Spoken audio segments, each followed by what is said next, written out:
the U.S. Dietary Guidelines Committee. They make the dietary guidelines 2020 to 2025. Yeah. They're about to release the 2025 to 2030 guidelines. These guidelines shape school lunches, they shape food stamps, they shape a lot of policy in the United States. A lot of Americans don't necessarily go by the guidelines, but this is the same committee that gave us the all-knowing food pyramid and all these wonderfully wisdom, full recommendations for food. I sense sarcasm. Yes. But they came out recently in a tweet and they said, we're not convinced that ultra-processed foods contribute to obesity. We need more research. And I thought, are you kidding me? Are you kidding me? This is crazy. And I think that this is the major problem, is that as Americans, as Westerners in general, we've become so confused about our food, and there's so many different voices, and you can see it in our history predominantly with lobby. I'm sorry, we'll probably have to get into some politics today. It's okay. I don't really want to, and it's not my forte, but I think that ultra-processed foods are the main problem for humans.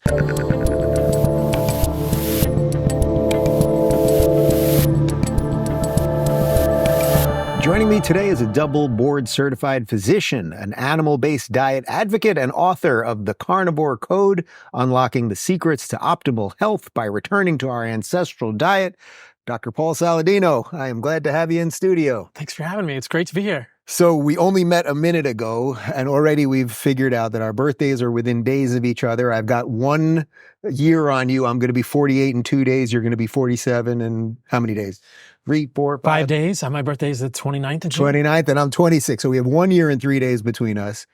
I have to say, I think it'll be an interesting way to start this, that I'm probably feeling the best I have felt since I was in my early 20s, and it's largely because of the things that you write about that my whole team have been pushing on me for the last 2 years. So that's just a compliment to start. Thank you. How do you feel about that? I'm humbled. Thank you. Okay, so for people that know, and then we'll get into some of my health issues and what I change and things of that nature, because they really are the things that you write and talk about. Tell people just a little bit, for someone that does not know you at all, just sort of how you got into this space, the origin story, and then we'll get into some of the cool specifics. Yeah, I grew up in a traditional household in Northern Virginia. My dad is an internist. My mom is a nurse practitioner. So many nights at the dinner table, conversations about medicine, about aunts and uncles that had medical issues, about families' medical issues, friends' medical issues. So medicine was like a part of my life. I went to the hospital with my dad when I was probably 10 or 11 and saw patients with him. And I think that early on, I was really curious about why people are healthy and why people are sick. Really early on, I wanted to understand these things. I remember asking my dad when I was probably 10 or 11 years old, what causes heart attacks? Because even at an early age, that was like the center of the world for me. Like, that's like the scary thing is a heart attack. What causes heart attacks? And my dad goes, we don't know. And I thought, that's a very unsatisfying answer. You're a doctor, man. You're supposed to know what causes heart attacks. So I think that I've always thought about health throughout my life and kind of been borderline obsessed with it. I haven't always thought about it in the same way. When I was in college, I thought I was going to go to medical school. I studied chemistry and biology. And then I ended up taking a lot of time off after college. I had 6 years off after college where I was kind of a vagabond. I was a ski bum. I hiked this trail that goes from Mexico to Canada called the Pacific Crest Trail. So one summer I walked 2,700 miles in the backcountry. These were probably all things. How long did that take? 3.5 months. Wow. It's a continuous trail in the wilderness that goes from Mexico to Canada. Wow. Incredible. And then eventually, after 6 years of kind of working in bike shops and in restaurants, I thought, I should go back to medical school. I'd seen my dad really work too hard. He never was able to achieve balance with work and life. I never saw him enough growing up. I remember him coming home very late at night so much. And I thought, I don't want to be a doctor. That's way too much work. I'm going to go to medical school to become a physician assistant, which is kind of between a doctor and a nurse. So I went to PA school at George Washington, and that was my first kind of foray into medicine. And I didn't really know what medicine was about. I just knew it's fun learning about these drugs and these medical conditions and how we treat them. And then I worked in a cardiology practice as a PA for 4 years, and very quickly I became disillusioned because what I saw was just, here's a medication. And the cardiologists really smart, really well-intentioned guys would literally mime to me a box around the heart and say, think here. Don't think outside the box. Your job, Paul, is to think in the heart box. And I thought, well, what if the thyroid is affecting the heart? What if they have diabetes or the gut is affecting the heart? This doesn't make sense to me. So quickly, I realized I wanted to go back to medical school. And I went to medical school at the University of Arizona. I got my MD. And then I did residency at the University of Washington. I did my residency in psychiatry. At that time, I was really interested in mental health, suicide, depression, anxiety, which are rampant. And I was kind of interested in the way we ate and the gut and sort of inflammation in the body affected the mind. Very quickly within medical school and residency, I realized that it was kind of like the same paradigm as cardiology. Everybody's saying, just think about the brain, you know? Like you're basically just not taught about any of that stuff as it pertains to nutrition affecting these things. In any specialty, whether you're doing, whether you're doing internal medicine, whether you're doing bariatric surgery for obesity, whether you're doing orthopedics, even if you're doing rheumatology or dermatology. Rheumatology is kind of the study of autoimmune diseases. Dermatology is the study of skin diseases, many of which are autoimmune.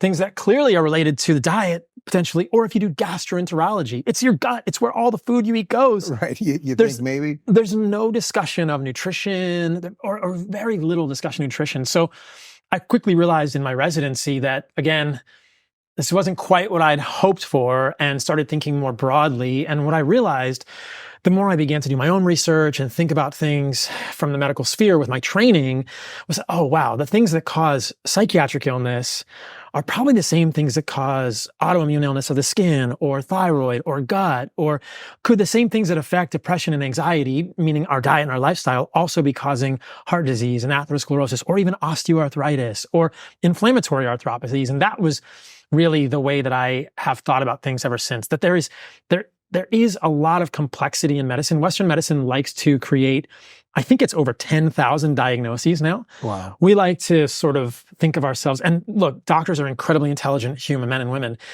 10,000 diagnoses. How could anyone know all that, right?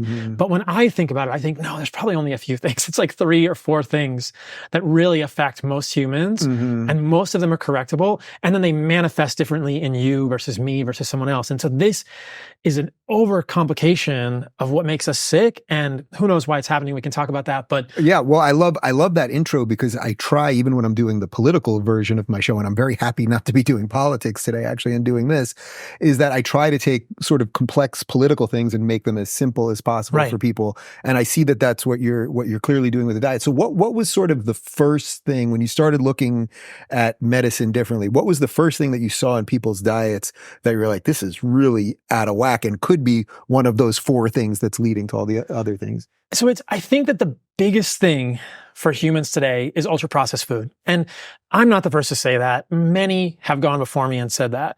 But I think it's important to say that today. At this point, we're recording in June of 2024. The U.S. Dietary Guidelines Committee, they make the dietary guidelines 2020 to 2025. They're about to release the 2025 to 2030 guidelines. These guidelines shape school lunches, they shape food stamps, they shape a lot of policy in the United States. A lot of Americans don't necessarily go by the guidelines, but this is the same committee that gave us the all-knowing food pyramid and all these wonderfully wisdom, full recommendations for food. I sense sarcasm. Yes.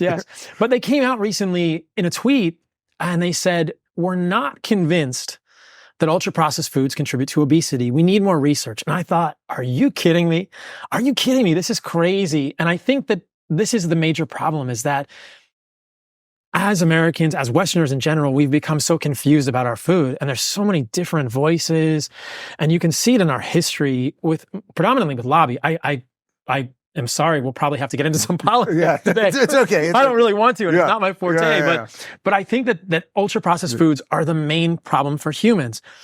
But if you ask me as a physician or any of my colleagues, we're never taught about nutrition, right? We're never taught about nutrition. And so what are we going to tell a patient when a patient says, what should I eat, doctor? And we say, I don't know what to eat. Like, I'm a doctor. I'm not a nutritionist. Like, go see the dietitian, go see the nutritionist. They'll tell you what to eat. But dietitians and nutritionists, again, super intelligent, well-intentioned humans, are inculcated in a paradigm, and that's almost religious in some ways, right? They're taught something, and it's hard for them to go outside of what they're taught. In medicine, we're never encouraged to be curious. we're never encouraged to sort of think outside the box.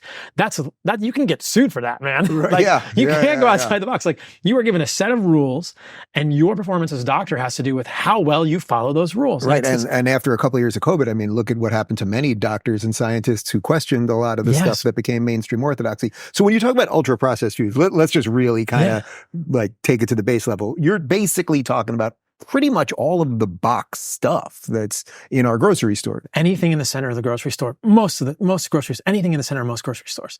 And this is oversimplification, but I think it's a simple rule that other people have talked about. If you shop on the outside of the grocery store, you do much better than if you shop on the inside. What's on the inside? Boxed, packaged foods, whether it's sauces, dressings, cakes, cookies, candies, pastas, it's ultra processed in some way. And there are all sorts of problems with ultra processed foods, but I think that as a simple rule for people listening to this, because we're going to get probably granular at some point in this podcast, but a very high level idea that I've come to, and again, this was never taught to me in medical school, it's not that complicated. If humans, Homo sapiens, just eat minimally or unprocessed plant and animal foods, we do really well.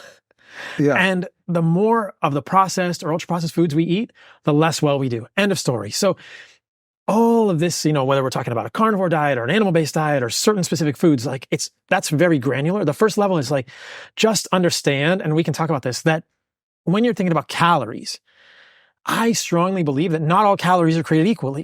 If we have a donut here that's 250 calories and we have 250 calories of steak, those do not have the same effects in the human body, but they both have 250 calories.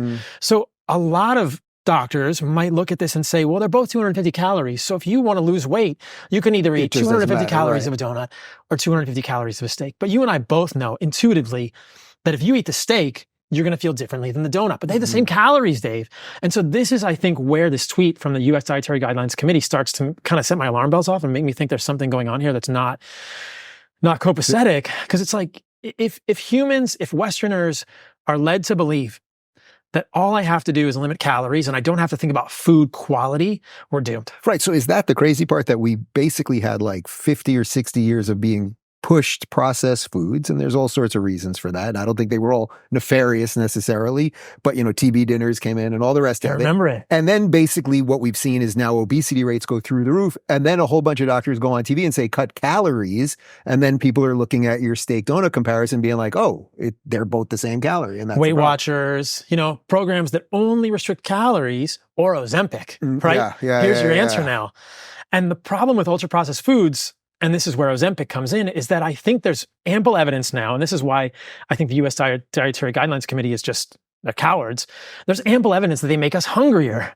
So that 250 calories of donut, what I worry about is that the ingredients of that, whether it's a seed oil or a processed grain or the pesticides or whatever is in there, and we can talk about some of the things that I think are most problematic in processed foods, they're going to accumulate in our bodies and affect our ability to burn calories, so our metabolism, and they're going to make us hungrier long term. So it has this kind of ripple effect that we don't think about. For more insightful discussions on how to live the good life, check out our lifestyle playlist. And if you want to watch full interviews on a variety of topics, watch our full episode playlist, all right over here. And to get notified of all future videos, be sure to subscribe and click the notification bell.